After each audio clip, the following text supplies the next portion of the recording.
अद्भुत प्रभु, अब तो आपकी धुन पर पहाड़ियां भी पिघलने लगी।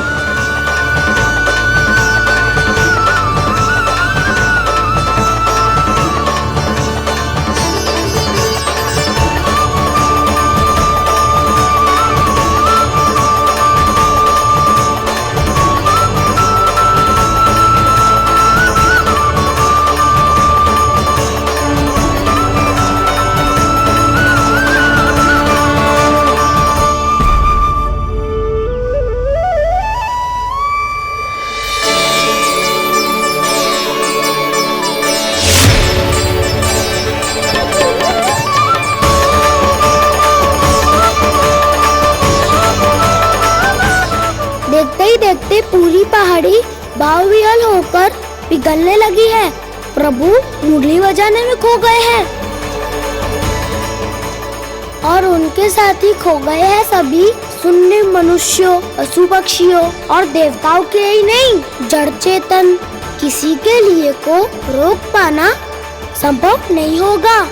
कहीं प्रभु की इस मनमोहक मुरली की धुन पर सारा ब्रह्मांड ही ना पिघल जाए। गाना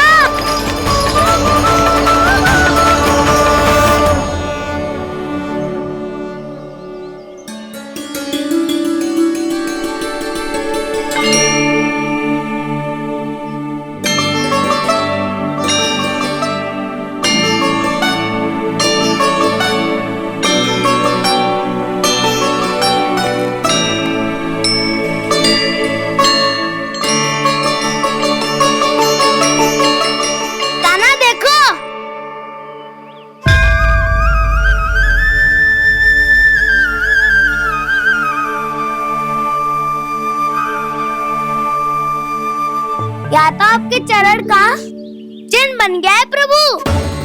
अपने भक्तों के हित के लिए मेरी बस एक ही इच्छा है, ऐसी चिन्ह मेरे हर भक्त के हृदय पर हो। आपके पद चिन्ह तो सदैव से ही आपके भक्तों के हृदय पर छपे हुए हैं प्रभु, पर इस पहाड़ी ने भी अब इसे अपने मन में बसा लिया है। तो युगों युगों तक इस पहाड़ी को चरण पहाड़ी के नाम से जाना जाए। तो युगों युगों तक इस पहाड़ी को चरण पहाड़ी के नाम से जाना जाए। तो युगों युगों तक इस पहाड़ी को चरण पहाड़ी के नाम से जाना जाए।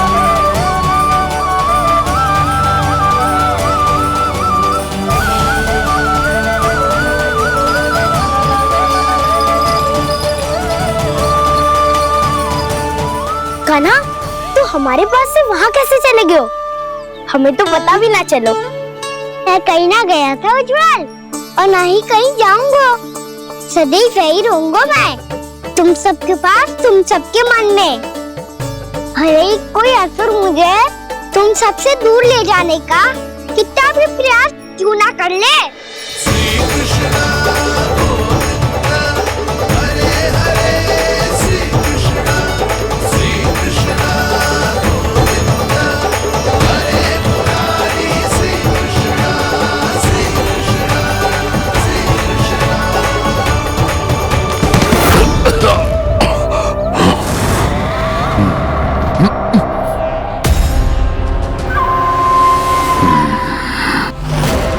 भले ही कितनी भी लीला क्यों न रच ले वो, आज उस छलिया कहलाने वाले विष्णु का सामना सच्चे छलिया से होगा।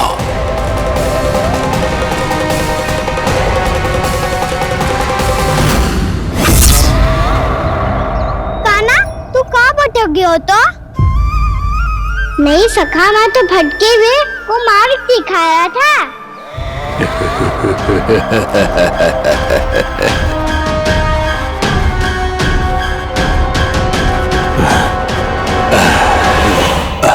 फिर से कहीं मत चले जाइयो, बहुत कठिनाई से फिर से तेरा साथ मिलो है हमें। कान्हा, तो इतने दिन बाद आए हुए हैं, आज हम केवल गैया ना चराएंगे, कछु आनंद भी लेंगे आज। किसो आनंद? मेरी मारा और गैया सरा के घर दूल्हे से पहले ही सीधे सीधे सब घर सोलो। वैसे भी वन में बहुत भय लगता है मुझे, क्योंकि किस बात का भय? इतनी शीघ्र बोल गए।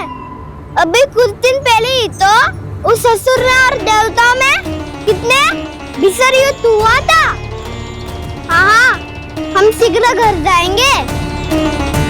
अरे वसंता, वो युद्ध ना था, सब बड़े बड़े देवता हमारे सखा कान्हा को बचाने आए थे।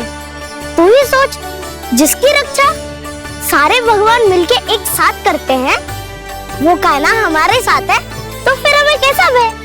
वो कान्हा हमारे साथ है तो फिर हमें कैसा भय? तुम सब भी कौन सी बात लेकर बैठ गए हो? ये बताओ कि आज हम क्या खेलेंगे?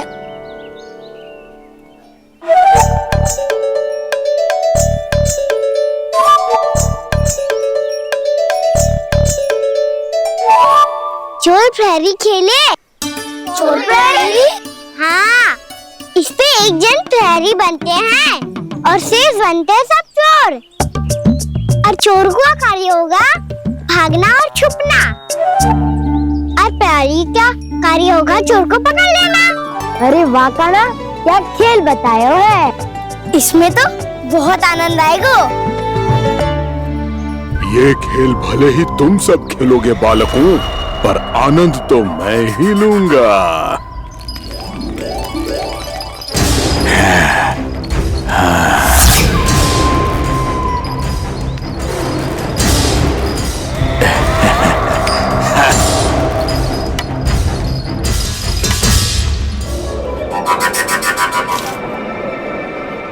ये सिक्का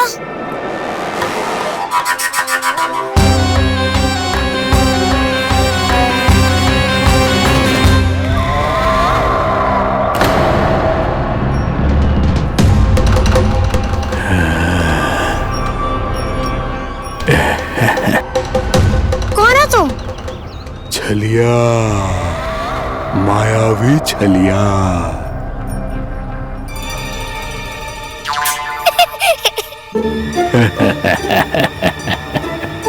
छलिया तो बहुत भयानक होता है, तुम्हारे जैसा थोड़ी दिखता है।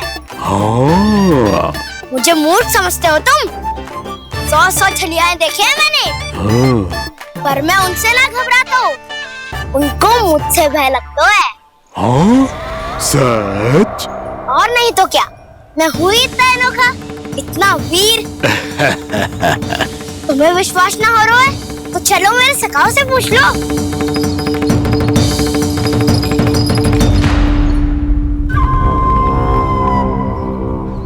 वहाँ क्या देख रहे हो? इधर देखो ज्वर।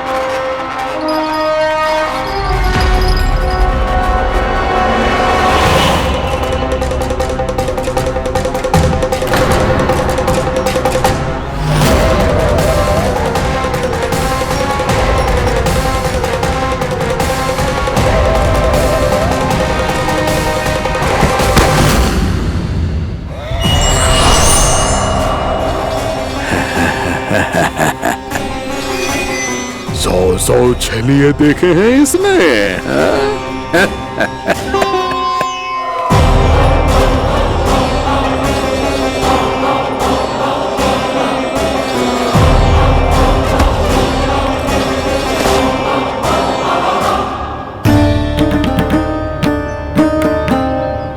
किसे देख रही हो कान्हा? उज्जवल को। कहाँ चले गया वो?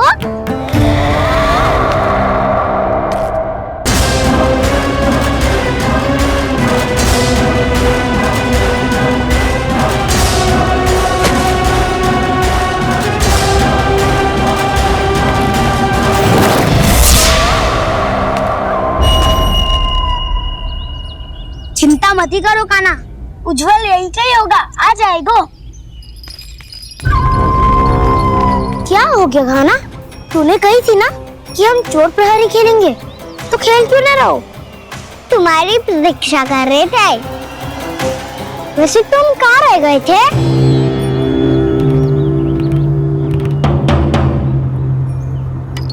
वो ये देखो ना, मुझे क्या मिला?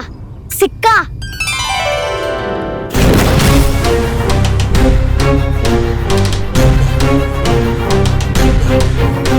दीदी दिखा दिखा। ना ना, ऐसे ना, ये सिक्का मैं उछालूंगा और जिसके हाथ में आया वो बनेगा प्रहरी और अन्य सब चोर। स्वीकार है, स्वीकार है। यदि मैं प्रहरी बन गया तो बहुत सरलता से इस कृष्ण को पकड़कर गुफा में ले जाऊंगा और वहीं इसकी हत्या कर दूंगा। इसे इसके ही यंत्र में फंसाना होगा मुझे।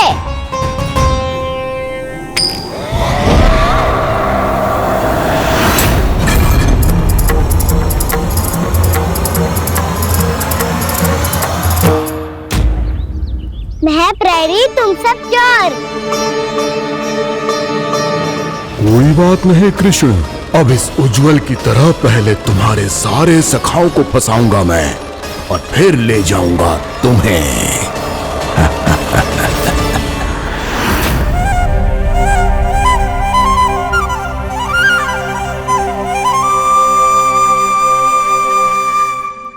चलो खेल आरंभ करें। कान्हा, तो हमें पकड़ना। आंखें बंद कर कान्हा।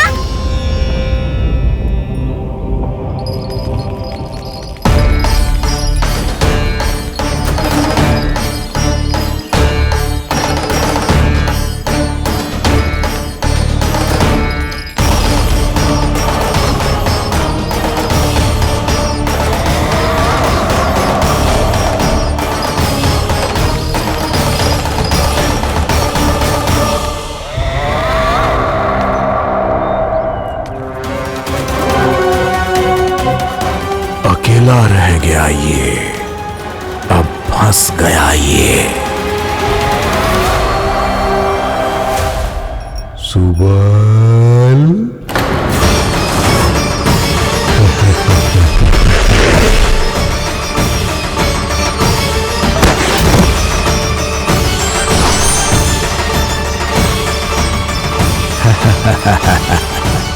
इन सब का तो मुझे पता नहीं, परंतु मुझे बड़ा आनंद आ रहा है इस खेल में।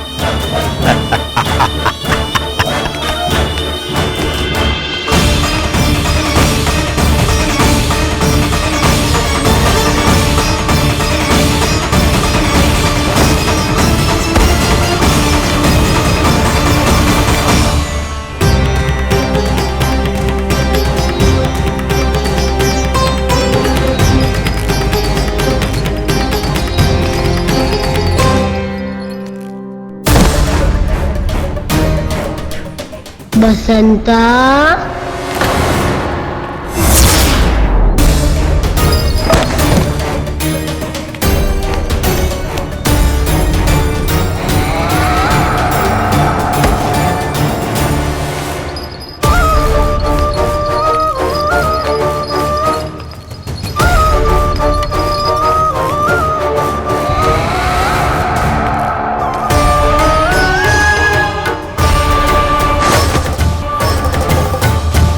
ये तो एक एक करके सभी बालकों को अपना शिकार बनाता जा रहा है।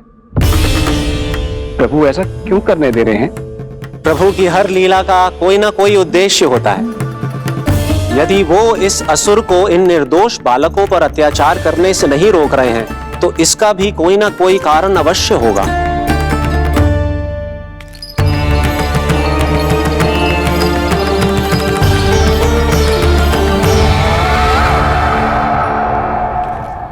श्रीदामा,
केवल 2 ही बालक शेष बचे हैं। दोनों को पकड़कर ये खेल ही समाप्त कर दूंगा।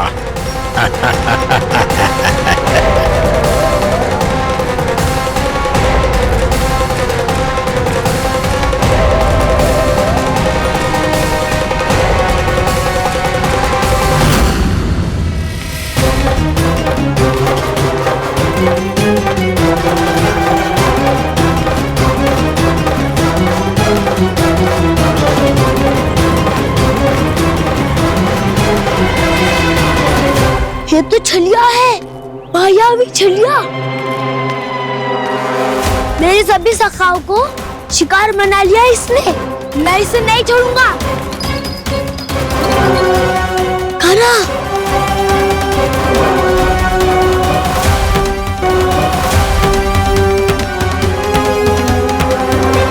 कान्हा, कान्हा।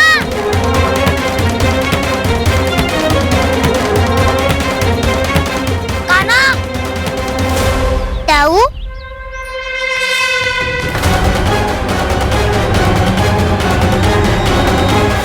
छलिया हो तुमने मेरे सखाओं का अपहरण किया है। मैं छलिया ना हूँ मैं तो आपका छोटा भाई हूँ, आपका कान्हा। मैंने सब कुछ अपनी आंखों से देखा है। तुम छलिया ही हो। रूप बदल बदल कर मेरे सखाओं का अपहरण कर रहे हो। ये क्या कह रहे हो दाऊ? आप ही मुझे नहीं पहचानोगे तो कौन पहचानेगा? कान्हा, ये नहीं, मैं हूँ वास्तविक बलराम, तुम्हारा दाऊ।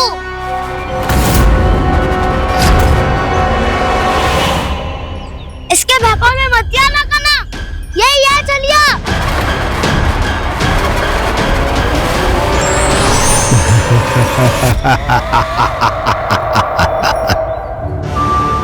बुद्धिमान बालक, केवल तुमने ही पहली बार में माना है कि मैं ही वास्तविक छलिया हूँ।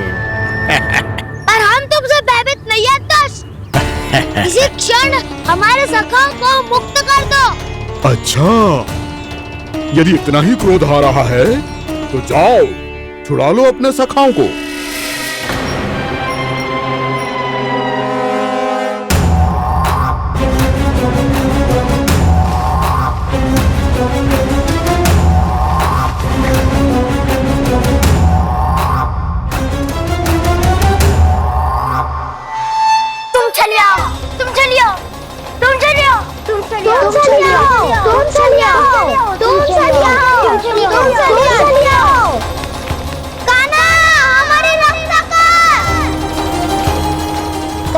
रक्षा करो हमारी। बलराम, हमें बचाओ। कान्हा, हमारी रक्षा करो हमारी। या मैं हूँ ऐसा? किसी का बाल भी पाका नहीं कर पाओगे तुम। बालक, पर मैंने तो पहले ही तुम्हारे सखाओं को उस कंदरा में पहुंचा दिया है। बेचारे इस समय घबरा के रो रहे होंगे, सहायता की भिक्षा मांग रहे होंगे। जानते हो तुम उन सबका अपहरण क्यों कर पाए? क्योंकि मैंने तुम्हें कर नहीं दिया, ताकि मुझे तुम्हारा सामना करने के लिए एकांत मिल सके। अच्छा। जाओ, जाके सखाओं को बचाओ। दुष्ट के लिए मैं पर्याप्त हूँ।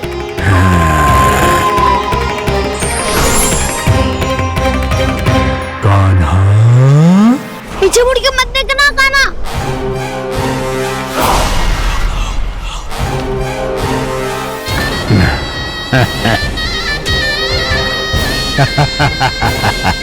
अपने सखाओं की तरह अब तुम भी फंस गए कृष्ण। अच्छी कलाकारी कर लेते हो सर। किसे सिखाया ऐसा स्वांग करना? स्वांग नहीं, माया है ये विद्या मैंने अपने पिताश्री से सीखी है। माया के महान आचार्य मायासुर। तो तुम मायासुर के पुत्र हो, और जिसके सामने ना माया जाल बूढ़ने का प्रयास कर रहे हो, ये माया के स्वामी है। जय अच्छा, तो होते रहे। मैं तो इनकी हत्या करने आया हूँ और हत्या करके ही जाऊंगा। लाओ आप सखाओं को बचाओ, मैं इनका सामना कर लूंगा।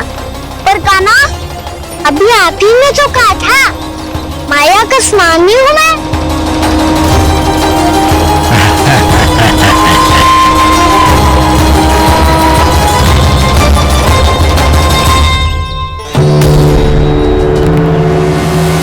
ये तो मथुरा का व्यापारी है।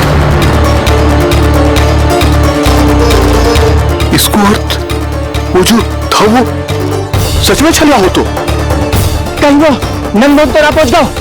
हमें शीघ्र ही गांव जाना पड़ेगा और सबको सावधान करना पड़ेगा। चल।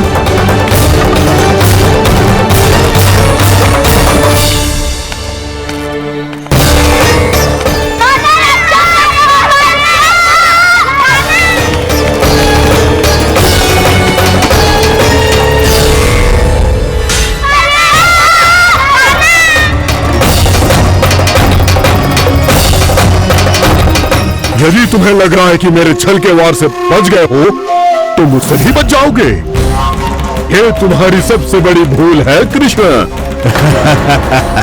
मेरे पास बहुत सारे मायावी अस्त्र हैं जो क्षण भर में ही तुम्हें विष्णु लोक पहुंचा देंगे। प्रतीक्षा क्यों कर रहे हो? बालक, मैं परिहास नहीं कर रहा हूँ। मुझे पता है, तभी तो कह रहा हूँ शीघ्र दिखाओ ना। मुझे तुम्हारे सारे मायावी अस्त्र देखने हैं। कैसे बालक हो तुम? मैं यहाँ खेल दिखाने नहीं आया हूँ। तो समय व्याप क्यों कर रहे हो ब्रह्मासुर? जो करने आए हो वो ही करो ना। अब देखो कैसे तुम्हारे प्राण एक ही वार में इस देह का साथ छोड़कर उड़ जाएंगे। मेरी मायावी अग्नि तुम्हारे भोले भाले से इस मुख को जलाकर भस्म कर देगी।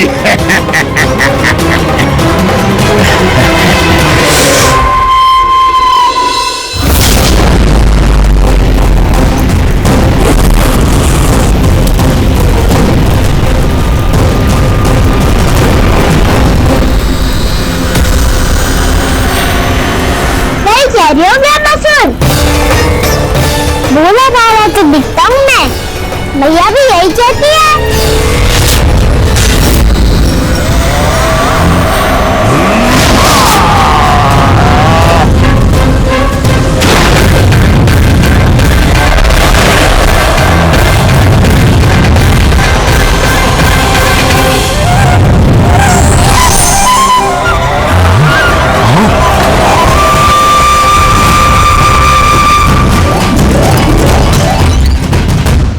को उपहार देने के लिए बहुत बहुत धन्यवाद ब्रह्मासुर। बहुत समय से खड़े खड़े थक गया था मैं।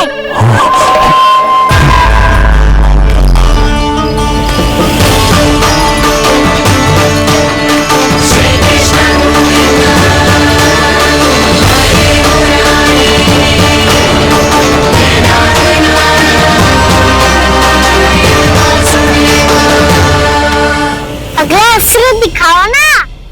तुम्हारी यही जिज्ञासा आज तुम्हारा अंत करने में सहायक बनेगी मूर्ख बालक।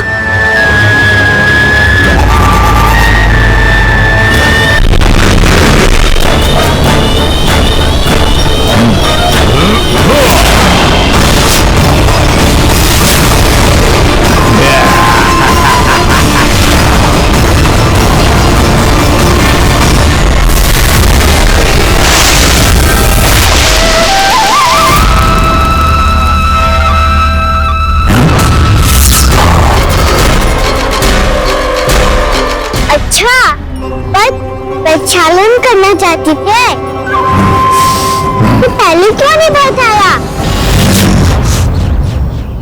मुस्कुराना बंद करो। तुम्हारी ये हंसी मुझे कांटों की तरह चुभ रही है। पर मैया तो कहती है कि मेरी मुस्कुराहट फूलों की तरह है।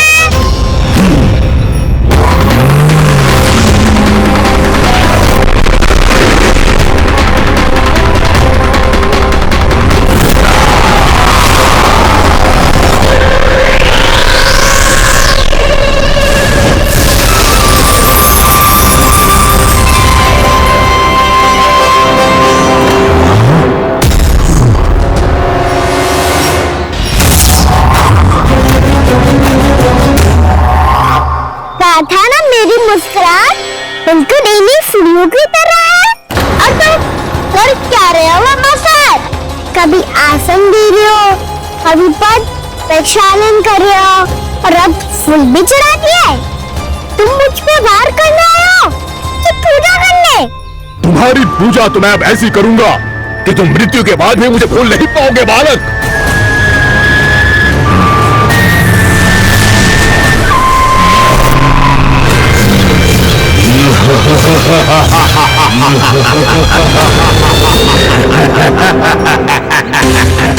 कान्हा, ये चट्टान से मुझसे हिली ना रही।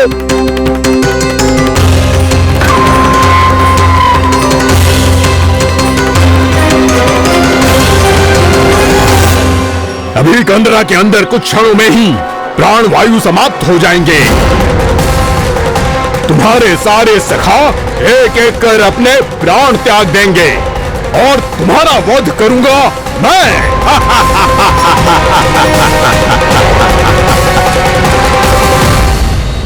अरे सब जन बच के रहना। छलिया आया हुआ है वृंदावन में।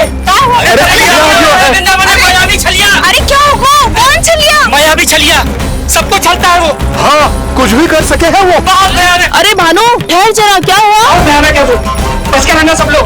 अरे भेष बदल ले तो है वो। क्या हुआ? छलिया है वो। अरे बात तो बताओ। रानी भाभी, रानी भाभी, कान्हा घर पर ही है ना? ऐसे भड़बड़ा क्यों रहे हो? और भूत देख लियो है क्या? भूत ना भाभी, छलिया से भेंट हो गई। सच्ची का मायावी छलिया है भाभी। क्या उल्टा सीधा बोले जा रहे हो? ठीक से बताओ। अब बोलो भी। वो कान्हा के पीछे पड़ो है वो। मेरे लल्ला के पीछे? हाँ रानी भाभी, हमारे अचेत होने से पहले हमने उसे ये कहते सुना था कि वो वृंदावन आने वाला है कान्हा से मिलने। हे नारायण, मेरे कान्हा की रक्षा करना। यशोदा जी, मायावी छलिए से बचना बालकों के बस की बात ना है। जीजू, बालक बनने अकेले ही।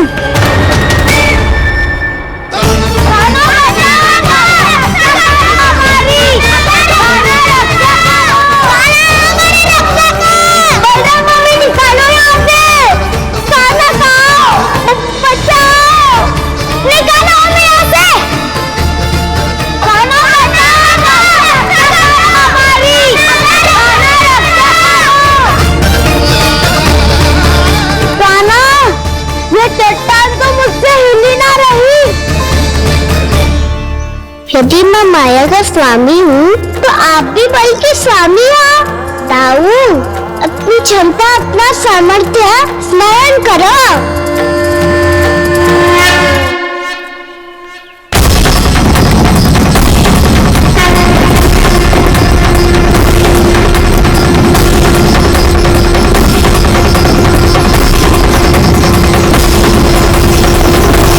इससे पहले कि वो कंदरा का द्वार खोल के तुम्हारे सखाओं को बाहर निकाले, मैं तुम्हारे प्राण ले लूंगा कृष्ण।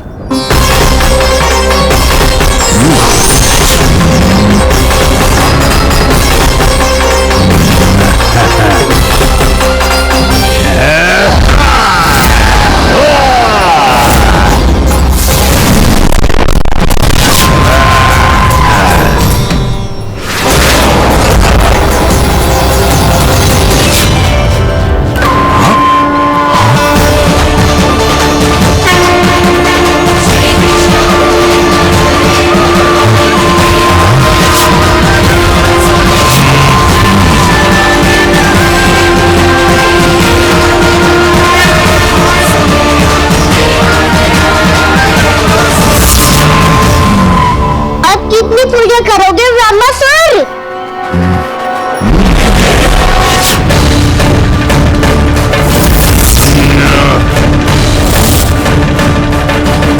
प्रभु तो खेल खिला रहे हैं इससे, और ये खेले जा रहा है विवश होकर। उनकी माया से बाध्य होकर।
प्रभु के सामने माया करने आया था वो स्वयं को ही माया में उलझा हुआ पा रहा है। नारायण नारायण। लो अब तो तुमने दंडन प्रणाम भी कर लिया, माया भी कथा भी उतार भी दे दी। तुम चाहते क्या हो वामासुर? मेरी शरण में आना है क्या?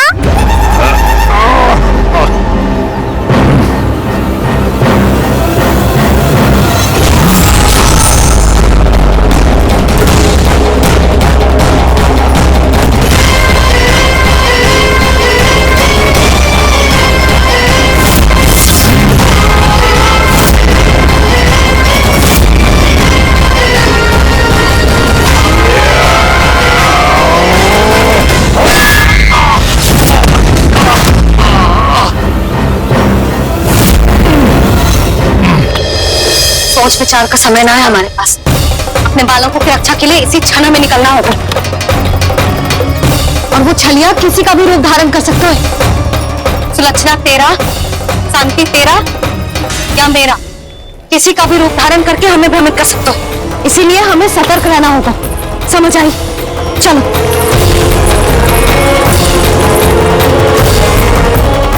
अभी भी समय है वामासुर, समझ जाओ। यदि मैया आ गई तो बात गड़बड़ हो जाएगी।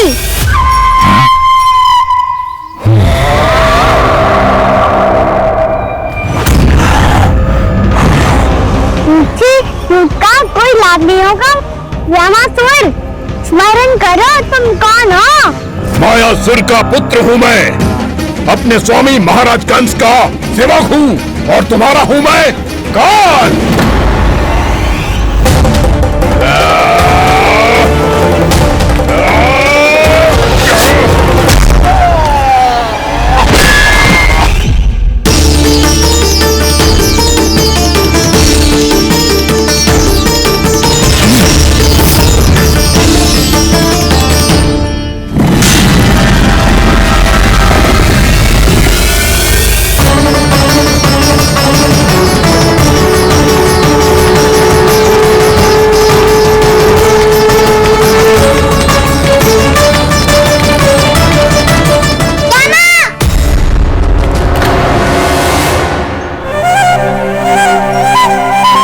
बाबा कहते हैं दुष्टों को पहले हाथों से समझाना चाहिए, फिर भी ना माने तो अस्त्र ना उठाना दृढ़ता होती है।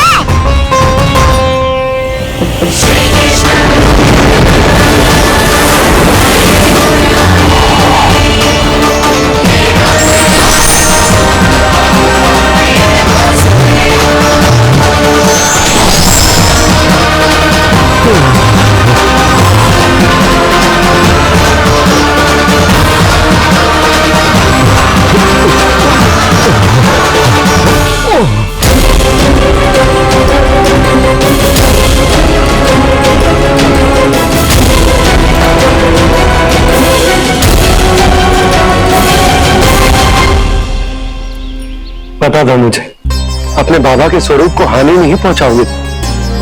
सही कही तुमने। पिता की छवि ही पिता के समान भी आनंदीय होती है। वामासुर, वामासुर।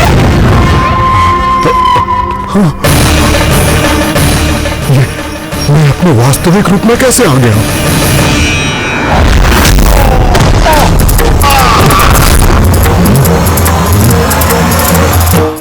मेरे बाबा का स्वरूप नहीं लेना चाहिए था तुम्हें।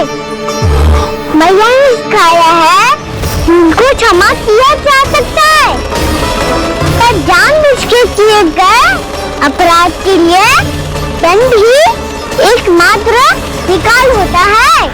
ये बार बार अपनी मैया का नाम ले रहा है। यदि मैं वो स्वरूप हूँ तो अपनी मैया पर वार नहीं कर पाएगा ये।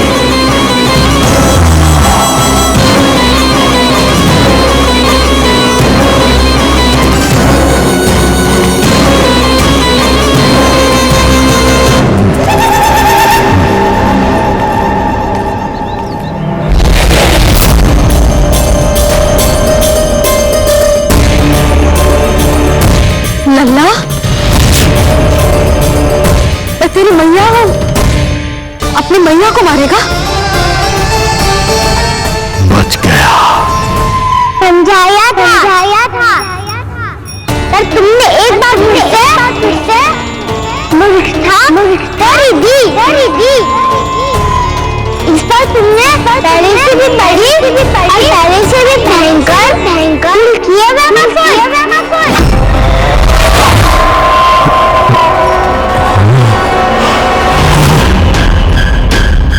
ये क्या हो रहा है मुझे?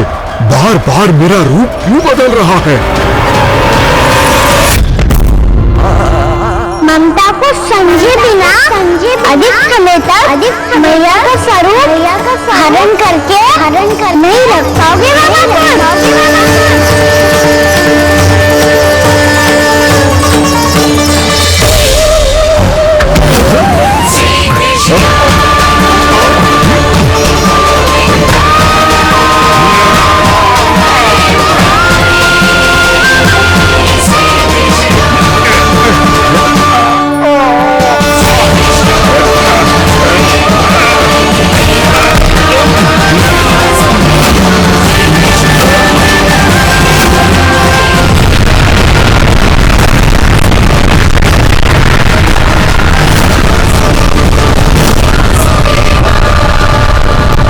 प्रभु के क्रोध से धरती भी कांपने लगी है।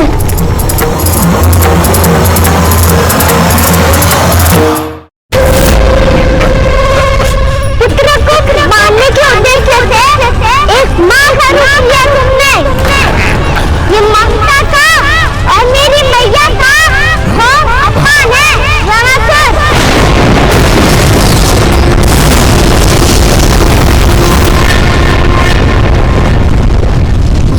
इससे पहले इस असुर के कारण निर्दोष प्राणियों का कोई अहित हो, मुझे कुछ करना होगा।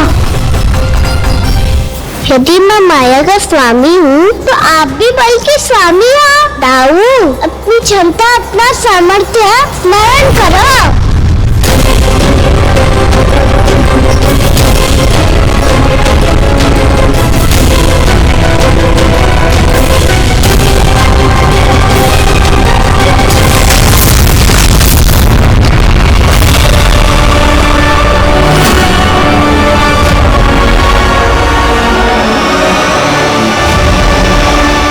अद्भुत बलदाऊ, अद्भुत। अपने बल का उचित प्रयोग करके आपने प्राणियों को हानि होने से बचा लिया और यह भी सिद्ध कर दिया कि इस युग में आपसे अधिक बलवान और कोई नहीं होगा। आज से आप बलदेव के नाम से भी जाने जाएंगे। आज से आप बलदेव के नाम से भी जाने जाएंगे। आपके चरणों का ये चिन्ह युगों युगों तक आपके बल की कथा कहता रहेगा। राम का चरण चिन्ह।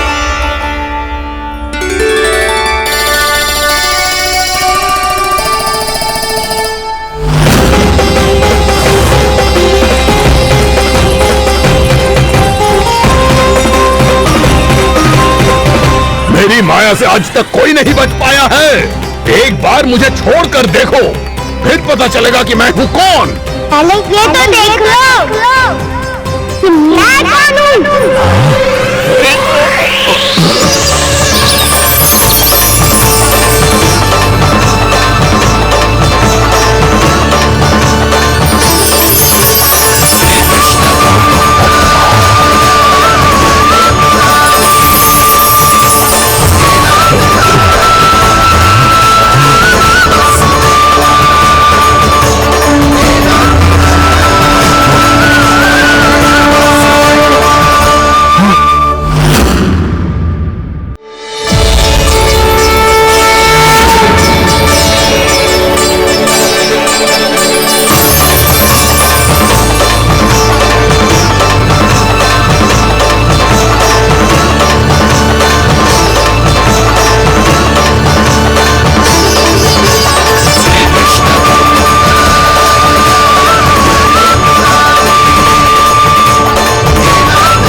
बात है, बहुत बड़े दिमाग कर राज करते थे तुम।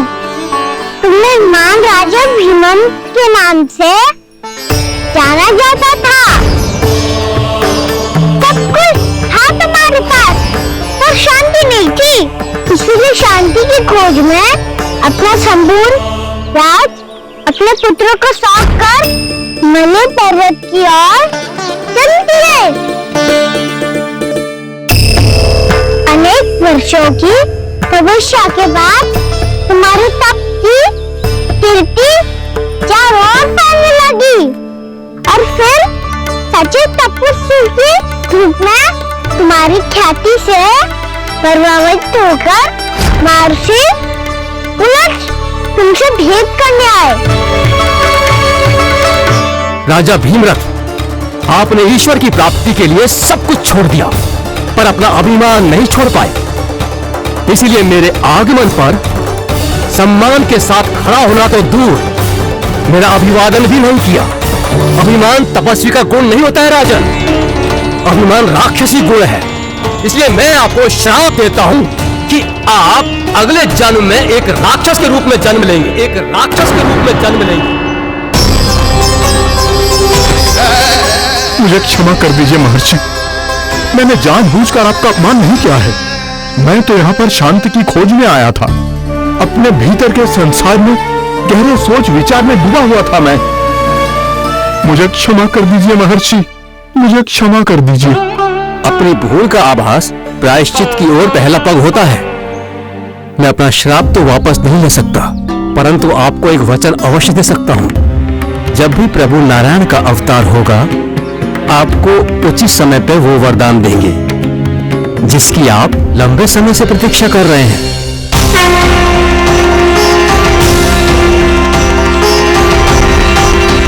प्रभु, आपने मेरी आंखें खोल दी। अब मुझे पता चल गया है कि आप कौन हैं और मैं कौन हूं। इसलिए आप मुझ पर कृपा करके अपने चरणों में स्थान दे दीजिए। मुझे वो शांति प्रदान कीजिए जिसकी खोज में मैं वर्षों से भटक रहा हूँ। शांति तो मोक्ष में ही है, इसीलिए मैं तुम्हें मोक्ष का वरदान देता हूँ।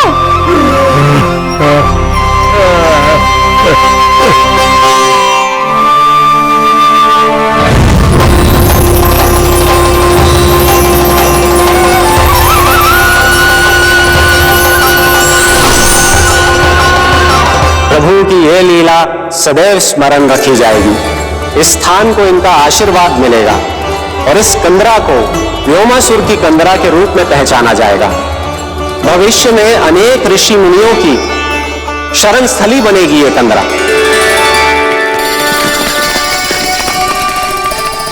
ये कोई साधारण बालक न है। ऐसा चमत्कार कोई साधारण बालक थोड़ी ना कर सकते हैं। तुम सत्य कह रहे थे बलराम, तो ना सच्ची में भगवान ही है। तभी तो सब देवता इसे बसाने और इसकी ओर से युद्ध करने आते हैं। तुम सब ऐसे आंखें फाड़ के क्यों देख रहे हो मुझे?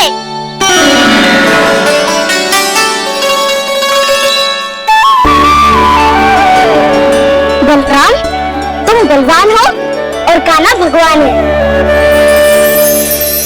दूर दूर तक कोई दिखाई न दे रहे, ना जाने किस हाल में होंगे बालक। कहीं हमें तो मार्ग ना भटक गए शीघ्रता के चक्कर में। अब तो एक पग भी ना चलो जा रहे हो। जल, किसी के पास जल है क्या? कंठ तो मेरा भी सूख रहा है मौसी। भाभी, निकट ही जल होना चाहिए। कहूँ तो वहां से जल ले आओ। मैं भी जा रही हूँ भाभी, एक से भले दो। हाँ चल, शीघ्रता से आओ।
जानकी, जानकी, क्या होगा इसे? देखो ना जी, अब छलिया की सूचना मिलते ही हम सब बालकों को ढूंढने चली गई और ढूंढते ढूंढते सबको बहुत प्यास लगी आई जी। तो जानकी जमुना जी की नदी से जल लेने गई और उसने जमुना जी का पानी पिया और उसकी जेदशा हो गई। बालक कहाँ है? वो ठीक तो है ना? ऊपर से सब ठीक है पर भीतर से बहुत भयभीत है सब। जानकी तो बिल्कुल नीली पड़ गया है, लगता है विष फैल गया है इसका पूरे तन में। मथुरा के शहर से विदेह जी को बुलाया गया है उसके उपचार के लिए। जैसे ही इसने जल को मुंह से लगाया ये गिर पड़ी, चटपटाने का अवसर भी ना मिला। हाँ वैद्य जी, और निकटी मृत पशु भी पड़े हुए थे। हाँ मैंने भी स्त्रियां देखी थी। इसका तो यही अर्थ हो सकता है कि समस्या वहाँ के जल में ही हो। वैद्य जी, आप रोगी की नाड़ी पे ध्यान दो ना। जी गोपिया क्या कह रही है उसे सुनने की आवश्यकता ना है। जब तक विष के कारण का पता नहीं चल जाता हम उपचार कैसे कर सकते हैं रानी जी? जी वो निकट ही यमुना जी में एक विशेष क्षेत्र है, ये सब उसी के जल की बात कर रहे हैं। तब तो ऐसा भी हो सकता है कि किसी विषैले सर्प के काटने का प्रभाव हो। पर सर्प के काटने का चिन्ह ना है उसके तन पे। सर्प जब काटता है तब उसके दांत के चिन्ह बन जाते हैं। मुझे पता है, बड़े बड़े सर्प को काटते हुए देखा है मैंने। एक दिन अब बस कर उज्जवल, ये बड़ी बड़ी आंकने का समय ना है। पर यदि सर्प ने ना काटा है फिर जानकी की ये दशा किसने की? अवश्य किसी राक्षस ने की होगी। नाना कोई विषैला पशु भी तो हो सकता है, या अवश्य किसी महाविषैले सर्प के उससे हुआ है। सर्प ने भले ना काटा हो लेकिन ये अवश्य ही किसी महाविषैले सर्प के विष के कारण हुआ है। कालिया नाग। कालिया नाग?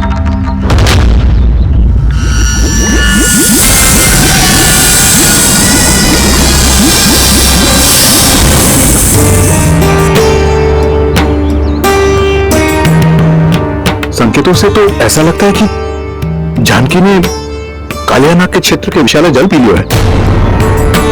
कालिया नाग एक लोक श्रुति है, कल्पना में गढ़ी हुई एक कथा और कछु न है। हमें जाके पता लगाना पड़ेगा। पर हमें वहां जाने से मना किया है ना बड़ों ने। उज्जवल सही कह रहे हैं, इस समय जानकी के साथ से अधिक महत्वपूर्ण और कछु ना है। जानकी हमारे लिए ही जलाने गई थी जी, ना मैं उसे जाने देती ना जैसा वो। तो वैद्य जी आप शीघ्र कछु करो, कैसे भी कछु भी करो पर इसके प्राण बचा लो। यशोदा धैर्य रखो, श्री नारायण पर विश्वास रखो, वो सब ठीक करते रहो।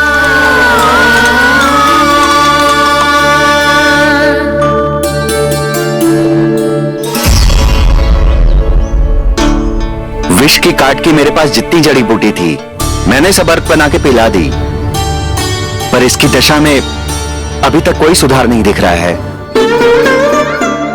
यह अंतिम जड़ी बूटी है, अगर इससे भी चमत्कार नहीं हुआ तो फिर जो नारायण की इच्छा।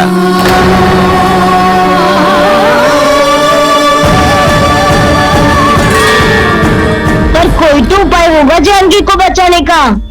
कान्हा, यदि तुझे किसी औषधि के बारे में पता है हमें बता दे, हम जानकी ले आएंगे।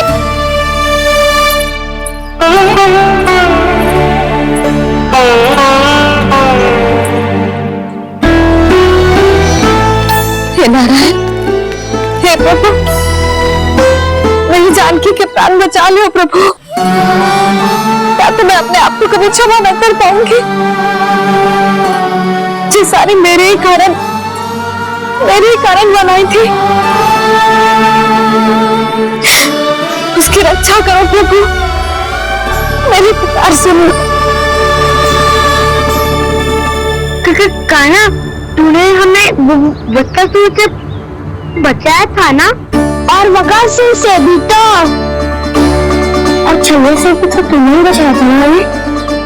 क्या ऐसा कोई उपाय ना है जानकी को बचाने का? धन्वंतरी,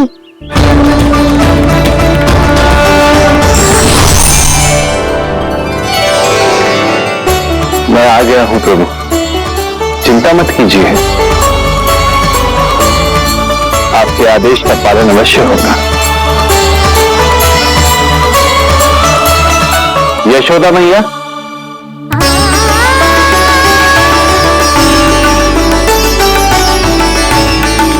मैया आपको कोई पुकार रहा है।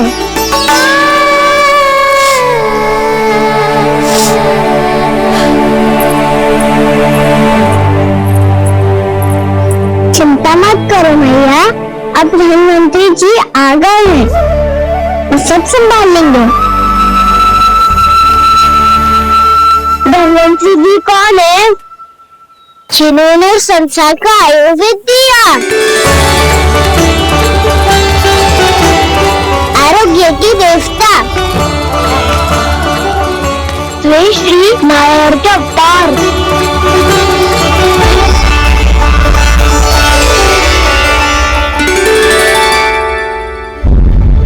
मुझे पता चला है कि आपको वेद की आवश्यकता है। हाँ, भीतर आइए।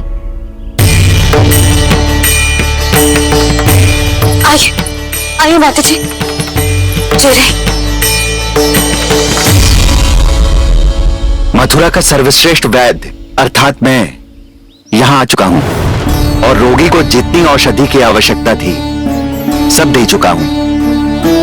निश्चित रूप से आपने विष की काट के लिए बहुत ही उत्तम अर्घ तैयार किया है, इसलिए किसी और वैद्य की आवश्यकता नहीं है।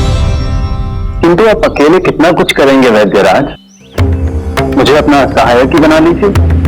पर जो करना था मैं पहले ही कर चुका हूं। हाँ, वो तो आप कर चुके हैं, बस रोगी के तन से विष निकालना शेष है ना वैद्यराज? हाँ हाँ, बस वही शेष है। इनके रक्त को विष रहित करने में मैं आपकी सहायता करूंगा। पहले यह संजीवनी मानी जाने वाली इन लाल फूलों की बूटी को भी घिसना है ना?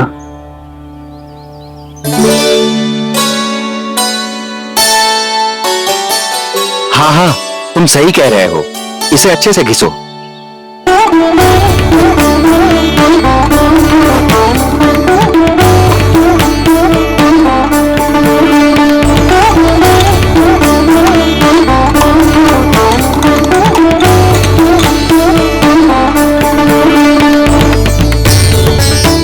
और ये नीले फूलों का भी तो मिलाना है ना? हाँ हाँ, अच्छे सहायक बन सकते हो तुम, ऐसे ही श्रम करते रहो।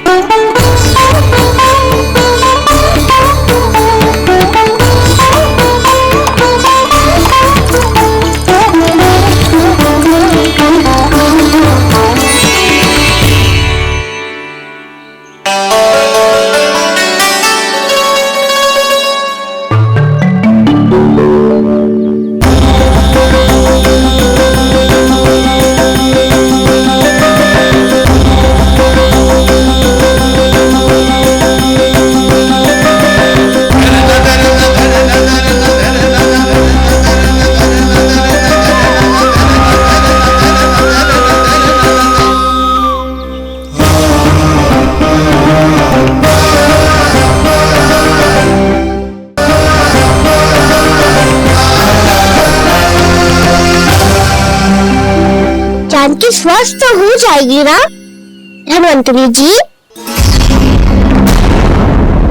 धन्वंतरी? प्रभु, अब मैं क्या करूं? आपने तो स्वयं ही मेरी पहचान उजागर कर दी। जी क्या करो कान्हा? आप सब ऐसे क्यों देख रहे हो? मैया कहती है ना, सभी वैद धन्वंतरी जी का ही रूप होते हैं। वाह कृष्ण, चतुर तो हो तुम। वैसे वास्तविक धन्वंतरी मैं हूं, मेरा अर्थ है वास्तविक वैद्य मैं हूं। ये तो मेरा सहायक है, मुझे पूरा विश्वास है बिल्कुल ठीक हो जाएगी। वैसे ही थोड़े ना मुझे मथुरा का सर्वश्रेष्ठ वैद्य कहते हैं लोग।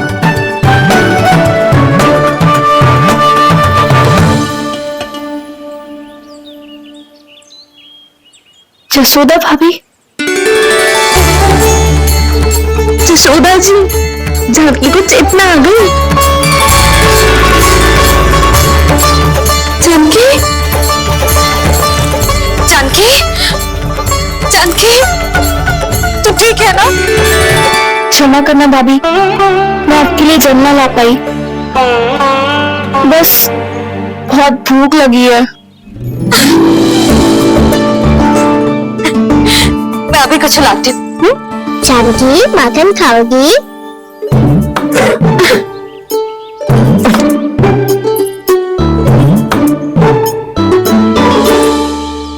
आजा, तो ही खिला दे लल्ला।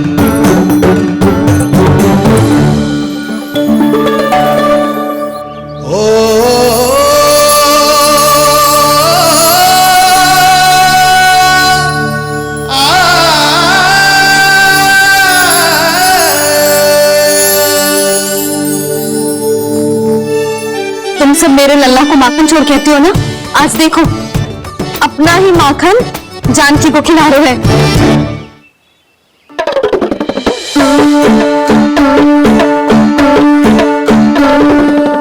थोड़ा और विश्राम कर लो। सदैव तुम हम सबकी सेवा करती हो, आज मैं तुम्हारी सेवा करूंगा। जानकी की जीत से तब हुई जब जय यशोदा काकी की सेवा कर रही थी, और अब देखो स्वयं भगवान ही इसकी सेवा कर रहे हैं। जानते हो इससे क्या सिद्ध होता है? जब यशोदा मैया की पूजा करेगा, अर्थात अपने माता पिता की सेवा करेगा, उनके साथ सम्मान से व्यवहार करेगा, ईश्वर स्वयं उसका ध्यान रखेंगे। कभी धन्वंतरी के रूप में तो कभी स्वयं कान्हा के रूप में। भक्त और भगवान का देखो कैसा ये अनुराग, स्वयं करे सेवा प्रभु, अद्भुत गोपी का भाग्य। प्रभु इन सब पृथ्वीवासियों से कितना घुल मिल गए हैं। ना तो ये प्रभु को भगवान मानते हैं और ना ही प्रभु अपने आप को इनसे सर्वश्रेष्ठ समझते हैं। अपने आचरण से ये सिद्ध कर रहे हैं कि ये सभी में हैं और सभी इनका ही अंश है।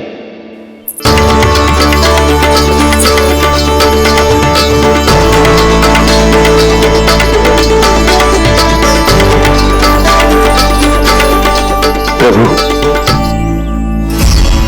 अब मुझे जाने की आज्ञा दीजिए।